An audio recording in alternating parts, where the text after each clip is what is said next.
Maintenant, place à notre second débat. Il est consacré aujourd'hui à la piraterie. Oui, la piraterie dans le golfe d'Aden, à la Corne de l'Afrique. Et notamment une affaire, le 8 septembre 2011. 9 pirates somaliens attaquent un couple de plaisanciers français.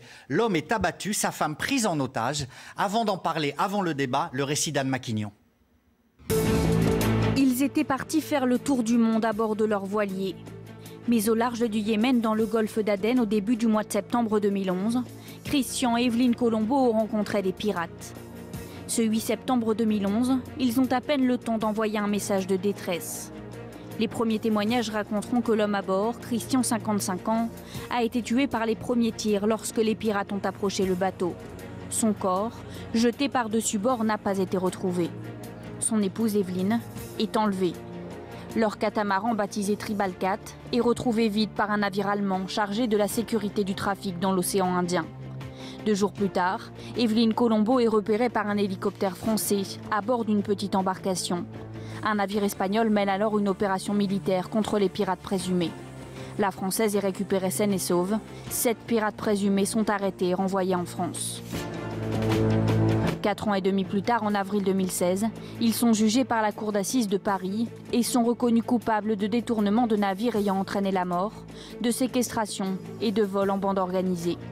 7 hommes se retrouvent dans le box des accusés, à 7000 km de chez eux. Chacun leur tour, ils s'excusent. Mais Evelyne Colombo, présente dans la salle, constituée partie civile, refuse d'affronter leur regard et de leur accorder son pardon. Lorsque l'on part, non pas avec des filets de pêche, mais avec 5 kalachnikovs et un lance-roquettes sur une pirogue de 9 mètres, on sait par définition que l'acceptation des risques et par là même de la violence fait partie de l'équipée.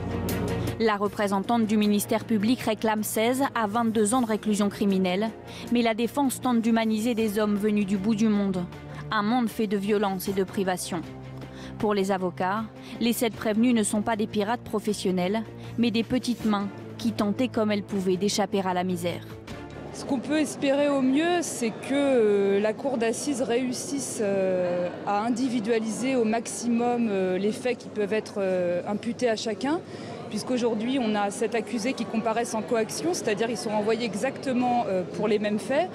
Or, à l'étude du dossier, il apparaît effectivement qu'ils ont quand même tous, même s'ils ont tous pris part aux faits, que chacun a une participation de nature différente.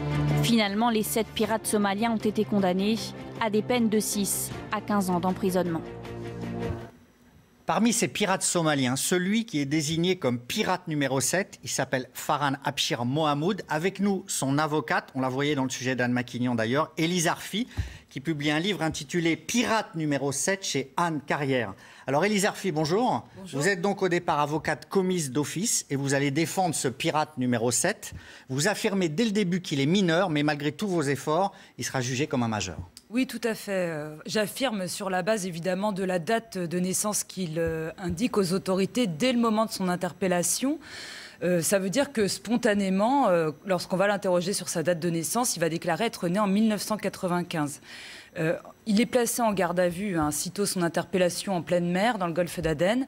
Une radiologie de son poignet est pratiquée et l'expertise conclut au fait qu'on ne peut pas lui assigner un âge chronologique, mais qu'il aurait 18 ans au moins. Alors votre livre, sincèrement, il est très intéressant, il est très bien écrit, il est ciselé, il est aussi polémique, parce que vous parlez beaucoup de votre relation professionnelle avec votre client.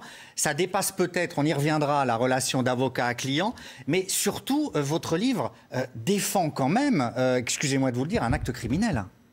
Moi, je ne suis pas du tout d'accord avec votre Vous avez le droit. Non, pas du tout. Je fais à aucun moment dans le livre l'apologie de la piraterie. J'ai pas dit ça. J'ai pas dit l'apologie. Je ne défends pas du tout la piraterie. Simplement, moi, en tant qu'avocat, j'ai été aussi obligée de comprendre pourquoi est-ce que des individus qui n'étaient ni cruels ni psychopathes commettaient ce genre d'action. Et les explications étaient à chercher du côté de l'environnement, de ce qui se passe, de la politique en Somalie. Et je crois que aussi le livre est très littéraire parce que dans la littérature, on touche à une liberté d'expression qu'on n'aurait pas autrement. Il est très bien écrit, je vous l'ai dit. Vraiment, il est... Et moi, j'ai aussi voulu faire une création littéraire à travers cette histoire. C'est réussi. Et parce que, merci beaucoup, je trouve que dans la littérature, on a une liberté d'expression qui nous permet d'aller beaucoup plus loin. Et le récit est très personnel, c'est un récit de mon point de vue. Je ne prétends pas donner une vérité absolue sur tel ou tel sujet. Vous avez évoqué la piraterie avec nous, Bertrand Monet, bonjour. Bonjour. Professeur à l'EDEC Business School, réalisateur de Pirates, menaces sur le commerce mondial. Alors les pirates, comme ça, c'est un mot terrible, on l'a vu, mais c'est aussi un mot qui fascine. On se souvient des pirates célèbres, des pirates des Caraïbes, mais là, ça n'a rien à voir, c'est la piraterie moderne. Oui, alors c'est une économie, la piraterie, comme vous le disiez. Alors, elle est tout à fait observable. Moi, j'ai pu l'observer sur place en Somalie. Et on peut en comprendre les causes, comme vous le disiez, maître. Elles sont d'abord économiques. Mais ça reste un crime. Et c'est des gens qui sont quand même tous très structurés, en tout cas ceux que j'ai pu rencontrer, qui acceptent parfaitement, malheureusement, parce qu'ils n'ont pas le choix, l'idée de mourir et donc de donner la mort. Quand vous discutez avec eux, c'est clair. Et c'est une économie. Alors, votre livre fait qu'on parle aujourd'hui du golfe d'Aden, mais attention, il y a quasiment plus d'attaques en Somalie. De l'autre côté de l'Afrique, dans le golfe de Guinée, on est déjà à plus de 150 attaques cette année, c'est terrible. Donc c'est pas du tout fini. Sur l'année 2018 ? Sur l'année 150. Sur l'année 2018. Donc c'est un sujet qui reste vraiment d'une actualité malheureusement brûlante avec les mêmes personnes. Les gens que je rencontre dans le golfe de Guinée, les pirates nigérians, sont tout à fait les mêmes que celui que vous avez défendu, maître. Ah oui, il y a des vrais groupes criminels organisés. Oui, bien sûr, il faut une organisation pour réussir à faire cela, parce que très souvent les pirates attaquent des bateaux sur lesquels ils ont des informations, premièrement, et puis ensuite, alors c'est pas le cas en Somalie, parce qu'en Somalie, il y a ce qu'on appelle la force Atalante, qui est une force militaire de l'Union européenne qui a fait que le nombre d'attaques a chuté drastiquement. Et les pirates là-bas vous le disent, ils ont peur d'être arrêtés comme votre client. Mais dans le golfe de Guinée, l'efficacité des forces de sécurité est toute relative. Et donc, pourquoi ? Parce qu'elles sont corrompues. Donc ces organisations-là, à la fois repèrent les bateaux, recrutent localement et arrivent à corrompre suffisamment les forces de sécurité de la région pour pouvoir attaquer, j'allais dire, tranquillement. Cette piraterie, elle est souvent mêlée quand même liée à un profond désespoir. Il y a des navires par milliers, des navires chinois, européens, qui pillent les eaux africaines des richesses et du coup la population locale meurt de faim. Alors, je n'excuse pas la piraterie, mais il faut tenter de comprendre. Ça, c'est un des facteurs importants. Je pense qu'en parlant de désespoir, il faut d'abord parler du désespoir des otages de ces gens-là. Moi, j'en suis encore ému quand j'y pense. Et j'ai pu rencontrer 2 fois des gens j'étais le premier non-somalien qui voyait, c'est des gens qui étaient libérés. Un équipage qui avait été détenu 3 ans et demi par ces gens-là. Ils étaient 14 au départ, il n'y avait plus que 11 qui étaient libérés. Et ces gens-là, immédiatement, je pense que le docteur vous en parlerez mieux que moi, mais il y a un réflexe qui est de revenir quand ils voient quelqu'un qui n'ont pas connu en détention. Ils racontent leur histoire depuis le jour où ils ont été enlevés. Et là, ils vous racontent, c'est l'horreur absolue, la façon dont ils sont détenus. Ils ont été battus, on leur proposait d'appeler leur famille pendant qu'on les battait, etc. Des exécutions de certains d'entre eux devant les autres. Donc le premier traumatisme, il est là. Après, il est vrai que c'est quand même, pour beaucoup, les conditions économiques qui les mènent à faire cela, mais pas seulement. Je pense que c'est très vrai en Somalie, c'est aussi vrai au Nigeria d'une certaine façon. Il faut bien comprendre que c'est quand même une criminalité très organisée, dont les exécutants, c'est vrai, sont souvent dans ces conditions-là, mais dont les dirigeants vivent à Dubaï, vivent à San Diego, vivent en Belgique, et eux, ce sont d'authentiques mafieux, qui sont déjà très très riches, mais qui continuent à faire commettre ces crimes. Gabriel Arena, bonjour. Vous êtes psychiatre. Ces jeunes, on peut dire qu'ils sont prêts à tout aussi. Alors, ils sont aux mains de groupes organisés, mais les jeunes exécutants dont vous parliez, ils sont prêts à tout parce qu'ils n'ont rien. La piraterie, pour eux, c'est une sorte de processus d'adaptation, un nouveau mode d'organisation de la vie dans certains pays. Oui, enfin, je dirais que ça prend cette forme de piraterie, un mot qui renvoie au cinéma pour beaucoup d'entre nous, mais c'est quand même, je dirais, assez banal finalement. C'est-à-dire que dans des pays qui sont désespérés, où les gens sont désespérés, ou sont profondément avec un seuil de malheur quand même très, très bas. Je me rappelle que la Somalie, c'était là, on avait envoyé du riz, je crois, à une époque, tellement il y avait des gens qui meurent de faim. Il faut comprendre ce que ça veut dire mourir de faim aujourd'hui, au XXIe siècle, c'est complètement inacceptable. Il y a donc des bandes qui se créent, qui sont, à mon avis, évidemment pas les organisateurs, par les initiateurs, qui sont des mafieux dont on a parlé, et qui se trouvent ailleurs. Et on se retrouve avec une criminalité en bande, ce qui permet de diluer, donne l'impression de diluer la culpabilité, prête à tout, avec une forme de cruauté, mais cruauté qui renvoie à la cruauté dans laquelle on laisse ces gens-là aussi. C'est évident que il n'y a plus du tout d'empathie parce que l'autre en face, l'Européen, n'existe plus en tant que être humain, il n'y a plus qu'un autre ordre, en fait. C'est deux ordres qui se rencontrent. Élise Arfi, vous abordez ce sujet dans votre livre, hein, je lis un court extrait, page 23. Aucun des ressorts du passage à l'acte que nous observons en France n'est comparable à cette criminalité qui prospère sur la famine d'un peuple. Lorsque la faim est obsessionnelle, n'importe qui est prêt à faire n'importe quoi. C'est-à-dire que là, vous êtes du côté de ce peuple qui souffre aussi. Encore une fois, ce n'est pas pour justifier du tout, c'est pour tenter de comprendre. Je ne justifie à aucun moment, mais c'est vrai qu'il faut comprendre aussi pourquoi la Somalie, c'est un pays extrêmement dangereux. C'est une poudrière, c'est un pays qui est complètement à l'abandon de la communauté internationale. Et la situation est absolument dramatique. Au procès, les accusés ont expliqué que les bébés hurlent du matin au soir parce qu'il n'y a rien pour leur donner à manger. Les gens marchent pendant des kilomètres et des kilomètres pour essayer de récupérer un sac de riz balancé par avion par le programme de l'aide alimentaire mondiale. Et il faut comprendre que ces Somaliens, eux, sont utilisés, c'est vrai, il y a des organisations criminelles organisées, on l'a dit il y a un instant, et eux sont tout en bas de cette échelle-là. Il n'y a même pas besoin de les payer pour les motiver. Il faut leur promettre qu'à leur retour, on leur donnera 100 $ et ça suffit pour qu'ils prennent la mer, alors que souvent, ils ne savent pas nager. En plus, ils partent sur des skiffs avec quasiment pas d'eau, pas de nourriture. Voilà, Bertrand Monet, vous n'êtes pas d'accord. Je vous voyais faire des signes de tête. Non, sur la misère dans certaines régions de la Somalie et la famine, c'est une évidence, mais pas... cette misère n'est pas du tout observable dans les régions d'où partent les pirates. Ça, c'est très clair. Il y a 3 hotspots de la piraterie, enfin 2 maintenant. C'est la ville de Hail et la ville de Hobyo, dans le Puntland, et puis dans une autre région qui s'appelle le Galmudug. Moi, j'y ai séjourné. Je peux vous dire que les gens ne meurent pas de faim. Il y a du poisson en abondance maintenant, parce que plus aucun chalutier ne se risque dans la région. Et donc, c'est pas la faim qui pousse ces gens-là. Alors je précise qu'en 2011, année des faits que je décris, il y a une famine terrible dans la Corne de l'Afrique et contrairement à ce que vous dites, il y a 250 000 morts de famine dans la région. Donc on ne peut quand même pas dire que les gens mangeaient à leur faim. Mon client, 6 mois après son arrivée en France, pesait 53 kilos pour 1,76 m.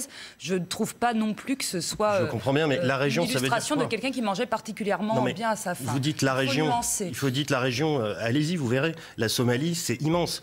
Il y a des régions, comme je l'ai dit, et c'est toujours le cas, c'est pas seulement en 2011, ça se produit encore aujourd'hui.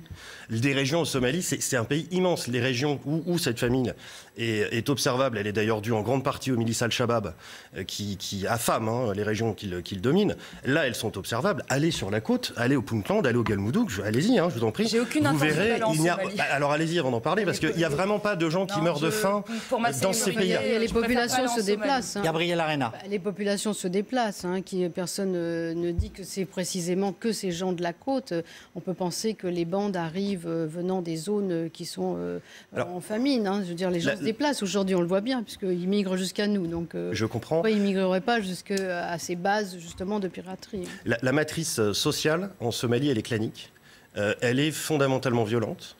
Et les clans qui tiennent les régions de la côte, notamment le clan des Saleban, dont sont issus l'essentiel des pirates, ne reçoivent que très très rarement, n'accueillent que très rarement d'autres populations. Il y a un racisme interne qui est extrêmement fort et une violence qui est immédiate. Alors il ne faut pas oublier qu'en plus c'est un pays qui est en guerre, toujours, avec cette frontière qui est due à la présence de cette organisation terroriste islamiste. Donc c'est vrai qu'il y a des déplacements, mais pas vers la côte. Alors vous avez expliqué tout à l'heure qu'en Somalie, il y a une force internationale qui est parvenue à vaincre la piraterie.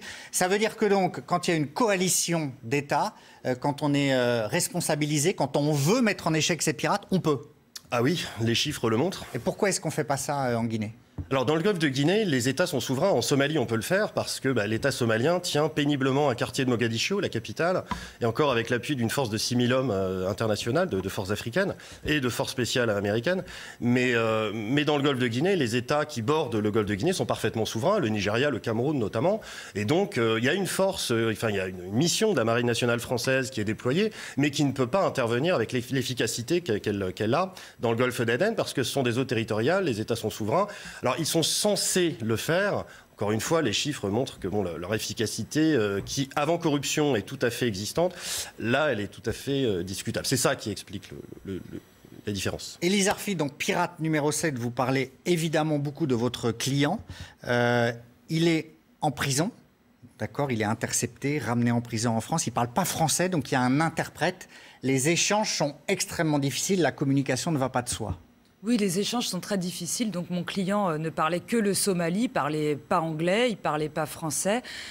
Pour communiquer, il était indispensable d'avoir un interprète, ce qui veut dire pouvoir se rendre au parloir en prison quand l'interprète est disponible, essayer de trouver du temps. C'est seulement au bout de 3 ans et demi de détention qu'on a pu avoir des échanges assez simples en français et communiquer sans interprète. Alors, on va en parler. Vous citez des moments de la vie de votre client extrêmement difficiles en prison. C'est pour ça que j'ai tenu à ce qu'un surveillant soit là. On va y venir. Et Gabriel Arena, d'abord, Élise Arfi parle à un moment de la prison de la santé et d'un psychiatre qui reçoit Faran, son client, qui s'en occupe pour le faire sortir, écrit-elle, de sa prison mentale. Est-ce que ça, c'est indispensable ? Oui, parce qu'on a le sentiment, d'après la description, que cette personne, en tous les cas, à un moment donné, souffre énormément. Enfin, on a l'impression même que c'est dès le début, quand il arrive, il est isolé, il est en retrait, il est, semble-t-il, très enfermé sur lui-même. Et ça va progressivement s'accélérer, ce côté apragmatique, c'est-à-dire de repli sur soi, ce qu'on voit classiquement, hein, c'est-à-dire l'incarcération, le choc de l'incarcération, ce qu'on appelle, produit très très souvent des états dépressifs. Et là, au cours des pages, on voit que c'est plus qu'un état dépressif, puisque il commence à y avoir des propos saugrenus, inadaptés, qui montrent une activité délirante. Et on peut penser, c'est ce qui a été beaucoup décrit, c'est qu'on sait aujourd'hui qu'il y a des états psychotiques, des psychoses, qui sont des psychoses dites carcérales, qui arrivent, qui sont dues à cet enfermement, qui sont dues au traumatisme répété dans la prison, soit par les co-détenus, soit par aussi parfois les surveillants, soit qui sont répétés parce qu'on ne comprend pas toujours ces personnes qui sont différentes, qui parlent à côté. On peut avoir le sentiment qui se fiche de nous. Hein, voilà, on peut dire des choses comme ça. Donc la personne qui a des troubles mentaux en prison, c'est parfois redoutable pour elle. C'est pour ça qu'à un moment donné, quand c'est trop difficile, il faut la sortir. Il faut la sortir aussi, pourquoi ? Parce qu'en prison, on ne peut pas recevoir des soins sous contrainte. C'est-à-dire on ne peut pas obliger, on est déjà sous contrainte, donc on ne peut pas avoir 2 fois la contrainte. Donc pour soigner vraiment quelqu'un qui n'accepterait pas, par exemple, le traitement, eh bien il faut le faire sortir vers une unité d'hospitalisation à l'extérieur qui reçoit des soins sans consentement. Élise Arfi, les soins, vous en parlez. Il y a une intervention médicale lourde, l'ablation d'un poumon. Votre client, à un moment, perd la raison, il parle de trafic d'organes. Et puis, vous livrez des détails, je le disais, sur des maltraitances en prison. Je vais vous lire un extrait, page 95, des accusations graves. Et puis après, nous réagirons tous ensemble en plateau. À sa sortie de l'hôpital de Fresnes en juillet 2012, Faran doit réintégrer la détention. Reconvoqué quelques jours plus tard, il se présente en pleurs. Il me montre des ecchymoses sur l'arcade sourcilière droite, sur son poignet gauche, sur son torse, résultant d'une altercation violente avec un surveillant le jour de sa sortie de l'hôpital. Convalescent, peinant à respirer avec le seul poumon qui lui reste, il a été placé en cellule avec 2 détenus. L'atmosphère est irrespirable parce que les 2 autres détenus fument. Il frappe à la porte pour attirer l'attention d'un surveillant. Tâchant de se faire comprendre, il montre que ses co-détenus fument, qu'il étouffe. Le surveillant fait mine de refermer la porte. Faran tente de sortir. Dans un mouvement d'humeur, le surveillant lui administre plusieurs coups pour l'obliger à regagner sa cellule. Alors, avec nous, Wilfried Fonck, donc secrétaire national UFAP, UNSA, Justice. Bonjour. Bonjour. Dans le livre, il y a plusieurs passages comme celui-là, plusieurs passages. Qu'est-ce que vous répondez à ça ? Alors, moi, ce que je vais répondre déjà, c'est que je voudrais tout d'abord saluer le professionnalisme des personnels pénitentiaires et notamment des personnels de surveillance qui, eux, sont au contact d'individus au quotidien qui ne sont pas là pour avoir filé 10 balles à un pauvre. Il faut le savoir, la prison, c'est quand même le dernier rempart d'une société de droit, de la République, et nous en sommes les dignes représentants. Et il ne faut pas oublier non plus qu'on demande au personnel pénitentiaire de réussir là où tout le monde a échoué. La famille, l'école, les services sociaux, les socio-judiciaires, et arrive enfin des condamnations et on mène à la prison. Aujourd'hui, la vraie question, c'est de savoir ce qu'on fait pendant ce temps-là. Parce qu'envoyer des gens derrière 4 murs, c'est simple. Par contre, avoir un temps utile à l'incarcération, ça c'est autre chose. Et ce sont des choses vers lesquelles nous demandons à pouvoir aller, parce que effectivement les personnels ne sont pas uniquement des porte-clés, bien au contraire. C'est peut-être l'un des seuls contacts humains avec le monde extérieur. Par contre, au regard des conditions de travail que maître, vous abordez comme étant les conditions de détention, puisque les conditions de détention des uns sont les conditions de travail des personnels. Effectivement, quand on est incarcéré dans une maison d'arrêt comme Fresnes, quand on connaît l'état de vétusté de cet établissement, quand on connaît le taux de surpopulation, quand vous êtes seul, mais bien sûr. Voilà, à l'étage avec 150 ou 160 détenus, effectivement, les relations sont tendues. Elles sont tendues d'une part parce qu'à l'intérieur de la cellule, c'est tendu, parce que quand on est 4 ou 5 dans 9 mètres carrés, tout de suite, c'est moins drôle. Et effectivement, elles sont aussi tendues pour le personnel, parce que le personnel cavale toute la journée. Donc effectivement, parfois, il peut y avoir des moments où ça peut déraper. Et là, ça a dérapé ? J'en sais rien. Il n'y a pas eu de plainte de déposée, il n'y a pas eu de commission de discipline, ou en tout cas de conseil de discipline pour les personnels. Alors, oui, non, je ne sais pas. Élise Arfi, vous savez ?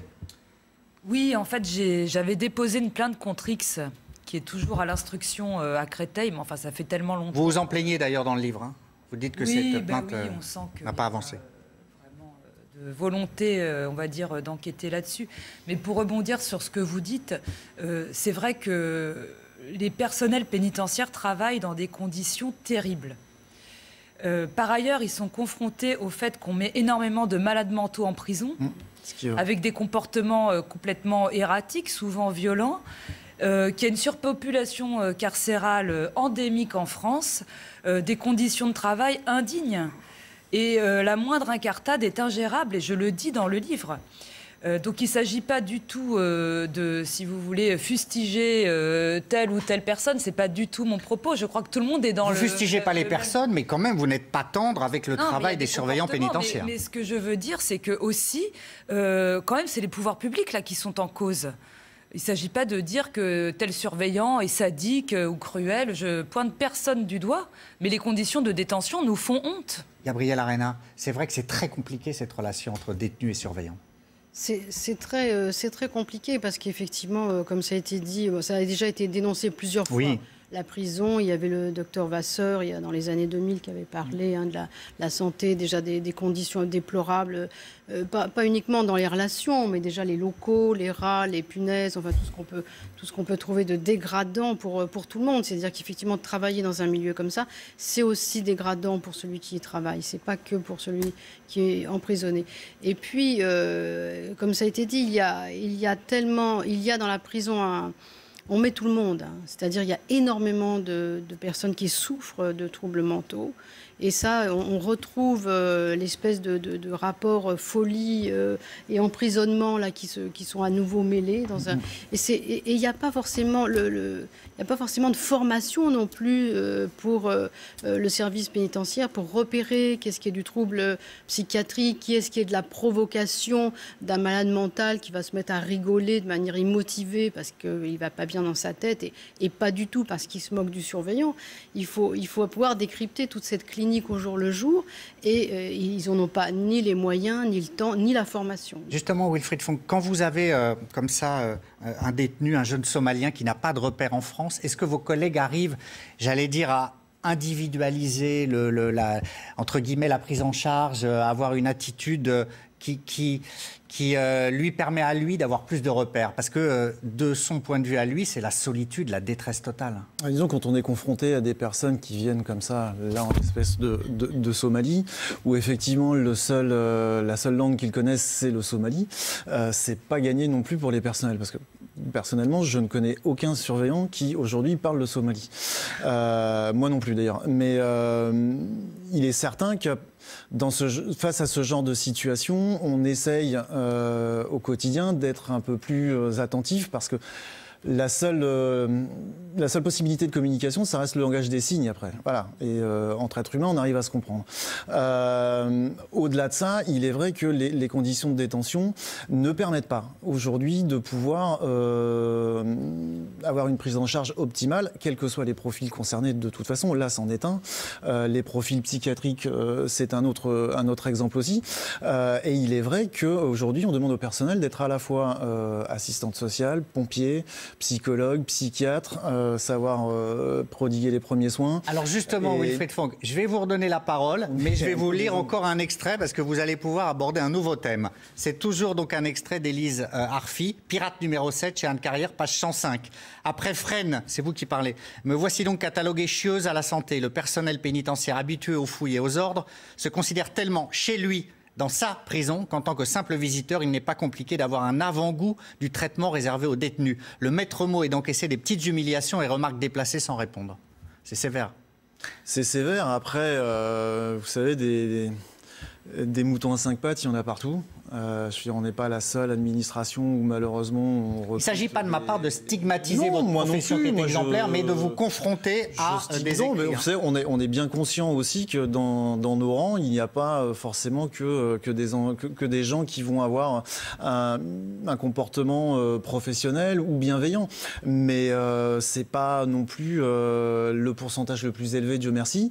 Et à chaque fois qu'il y a des brebis galeuses, l'administration se charge de faire le ménage et de les renvoyer faire autre chose ailleurs. Et là-dessus, il est vrai que nous, notre organisation syndicale, il n'y a pas de sujet. Voilà, quand on n'est pas digne de pouvoir exercer ces fonctions-là, on va faire autre chose. Je le sais. Élise Arfi, votre client est condamné à 6 ans de prison. C'est une victoire pour vous. Vous pleurez à l'annoncer du verdict. Là, on vous sent totalement, absolument, intégralement impliqué dans sa défense. Des larmes. Oui, tout à fait, parce que j'explique dans le livre que ce client avait complètement basculé dans la folie, il était suicidaire, il a fait un certain nombre de tentatives de suicide très très graves. Et que j'avais quand même ce dilemme. Je crois que dans le livre, on peut dire aussi que je fais de cadeaux à personne, mais à commencer par moi-même. C'est aussi pour ça que je peux me permettre après de servir tout le monde. Mais j'ai eu des pensées coupables. Je me suis dit, à quoi ça sert de le maintenir en vie si ce qu'il attend, ça va être 20 ans de prison dans des conditions comme celle-là, cauchemardesques. Et je ne pensais pas que les jurés de la cour d'assises me suivraient quand je... C'est que votre défense a été efficace. Votre plaidoirie les a touchés. Oui, mais c'est l'âge aussi. C'est la question de son âge qui a été reconnue, je pense. Gabriel Arena, est-ce que le pirate numéro 7, aujourd'hui, il est libre? Est-ce qu'il pourra un jour se reconstruire? Écoutez, je l'espère, oui. Chacun de nous aurait ce chantier-là à faire après une telle expérience. Il a une force en lui, c'est qu'il est jeune quand même. Il a quand même encore donc de quoi... il n'était pas totalement fini en prison. Je pense qu'en prison, à travers votre livre, on sent notamment à la fin, il a aussi puisé des choses. C'était non seulement il a mangé à sa faim à un moment donné, ce qui est quand même important pour lui, mais aussi il a à un moment donné eu la volonté d'apprendre le français, d'apprendre des choses de la vie. Et ce qui est détonnant, ce qu'on ressent à la fin du livre, c'est qu'il s'agit plus d'une psychose carcérale, c'est-à-dire il va en sortir de cette psychose. Et donc je pense qu'il peut se reconstruire à condition qu'il trouve d'autres avocates aussi humaines sur sa route. Parce que... Bertrand Monet, et ce sera le mot de la fin, est-ce que la piraterie va disparaître un jour? Tant que les causes seront présentes, non. Et on peut mettre en place toutes les solutions militaires, coercitives qu'on veut. C'est pas ça qui marchera. Ce qui a motivé ce jeune homme à faire cela, on le disait, c'est une motivation économique au départ. Et c'est encore plus le cas, encore une fois, dans l'ouest de l'Afrique. Le vrai sujet, c'est pas... La piraterie, c'est pas un sujet de sécurité. C'est un sujet économique, d'abord, mais c'est surtout un sujet de gouvernance. On parlait tout à l'heure de la Somalie. La Somalie, c'est plus un État, c'est une zone, c'est une région, il n'y a plus d'État. Dans le golfe de Guinée, il y a des États, mais extrêmement corrompus. Il faut commencer par ça, par lutter contre la corruption. Et ça, c'est pas coercitif, c'est l'éducation. C'est l'éducation notamment des jeunes filles, des mères de famille, à faire en sorte que dans toute la population, la culture de la corruption disparaisse pour qu'in fine, tous ces sujets de piraterie, comme bien d'autres sujets criminels, n'existent plus. Merci à vous quatre de ces précisions, de ce débat très contradictoire mais toujours passionnant. Et c'est ainsi que votre grand JT des faits divers se referme. Il a été préparé par Marianne Murat, Anne Maquignon, Coralie Deleuve.